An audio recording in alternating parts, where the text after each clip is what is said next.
हम तो यह एक ही बात सीखे, न ज़्यादा पढ़ा लिखा है, न कोई बारे में कोई जानकारी रखा, और न कोई इनके नस्ल के बारे में भी हमने जानकारी को नहीं। हमने तो ये सफ़ेद रहे हैं जो सुंदर लागे हैं, सुंदर लागे तो माना अच्छा लागे, गुरु जी ने भी सुंदर लागती और हमने भी सुंदर लागे हैं। ये सारी गायें जितनी भी हैं ना, ये सब जितनी हैं, ये सब आश्रम की गायें हैं जो है, और अन्न के पीछे मैं भी रोटी खा रहा है, ये भी जो है खुश हैं, आनियाँ जानियाँ भी सब खुश हैं।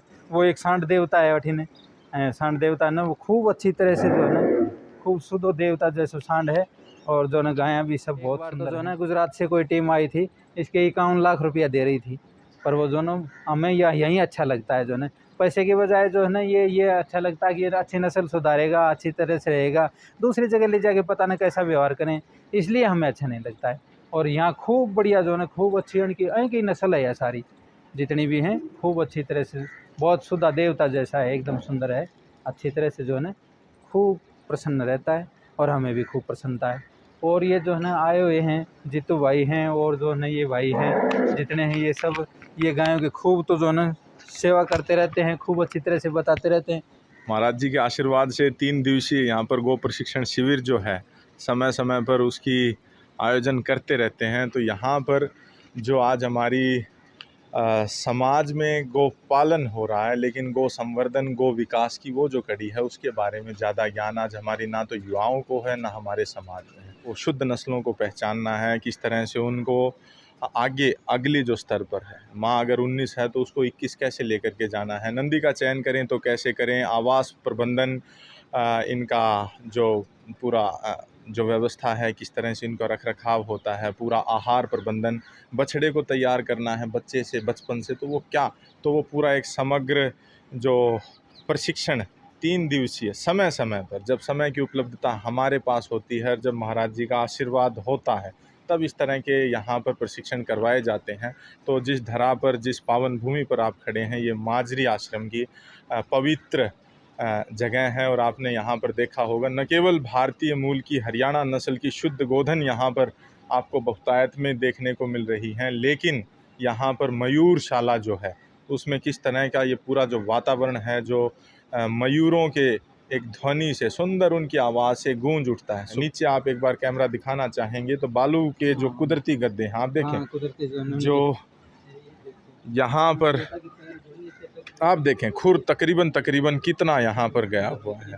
तो कच्चे में व्यवस्था करना हमारे लिए जटिल है, लेकिन इनके लिए सबसे जो बेहतरीन व्यवस्था है, क्योंकि ये प्रकृति पर्यावरण के जीव हैं। माँ प्रकृति के बीच में ऐसा गो संवर्धन आपको विरले ही देखने को मिला है। मैं आपके माध्यम से ज़रूर देशवासियों को एक संदेश देना चाहूँगा कि गो भारतीय सनातन संस्कृति का एक मूल है, आधार है।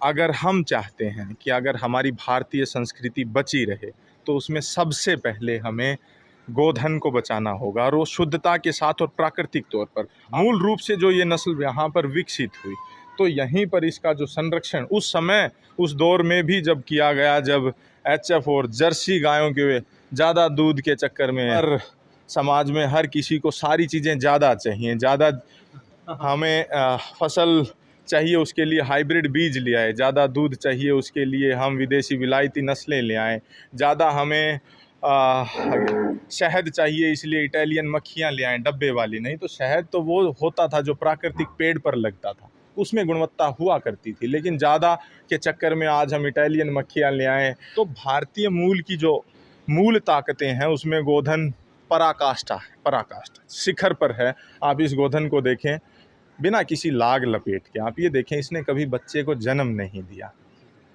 ये आप ब्रह्मचारी कहना चाहें तो ब्रह्मचारी कह सकते हैं, आप इसको सांडनी कहना चाहें तो सांडनी कह सकते हैं, आप इसको भगत गाय कहना चाहें तो भगत गाय कह सकते हैं। क्योंकि कांकरेज डेरे में हमें कुछ एक गाय ऐसी देखने को मिलती हैं जो कि ब्रह्मचारी रहती हैं और सिर्फ डेरे की रक्षा करती हैं।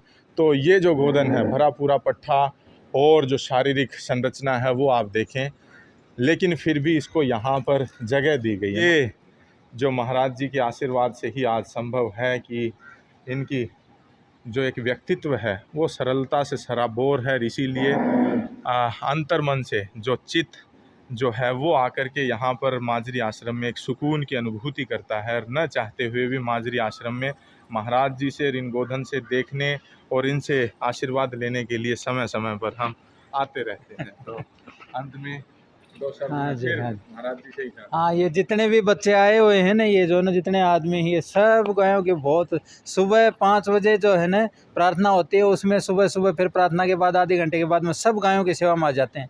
और सब लोग जो है ना गोबर उठाना, लाश साफ करना, इनको जो है ना हाथ फेरना, इनको बाहर घुमाना, सब व्यवस्था ये बच्चे बिल्कुल प्रेम से करते हैं। इनको कोई भी लोभ नहीं है। अगर इनको 5 पैसा भी किसी ऐसा गौशाला में एक भी ऐसा कोई कर्मचारी नहीं है जिसको वेतन दिया जाए।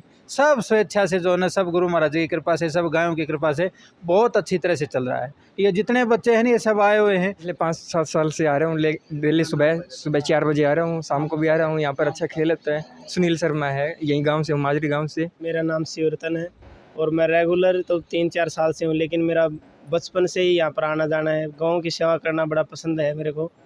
मैंने BSc कर ली है, अभी तैयारी चल रही है आगे की। 4-5 साल से बहुत छोटी उम्र में जो है गायों की बताएं। बहुत सेवा करता है। जो कितनी उम्र होगी आपकी? मेरी 10 साल है 10 साल होगी। हाँ। अच्छा, कितनी साल से आप यहाँ पर आते हैं? मैं 3-4 साल से आता हूँ 3 साल और से ही आते हैं। और छोटे से ही आता जाता रहता हूँ यहाँ। अच्छा अच्छा, बहुत बढ़िया। तो यहाँ पर आकर के क्या क्या करते हो आप? 6th क्या क्या करते हो आप? आप यहाँ? बताओ। मैं दूध भी काट लेता हूँ कभी कभी, और गोबर खोलना, गायों को बांधना। अच्छा, और दूध निकाल लेते हो? अच्छा, तो वो एक बच्चा ये अपने घर भी ले गए। इसका दादाजी भी बहुत सेवा करता था, जो है ना असल में बहुत सेवा करता था। बहुत अच्छा लगता है। ये सब बच्चे जो है ना अब 5-6 बजे जो है ना इतने बच्चे आ जाएंगे, 100-150 बच्चे हो जाएंगे। वो जो है ना खूब तो खेलेंगे, खूब जो है ना गायों की सेवा करेंगे, खूब जो है ना तालाब में फिर स्नान करेंगे। बहुत अच्छी तरह से वो लाग रहे हैं।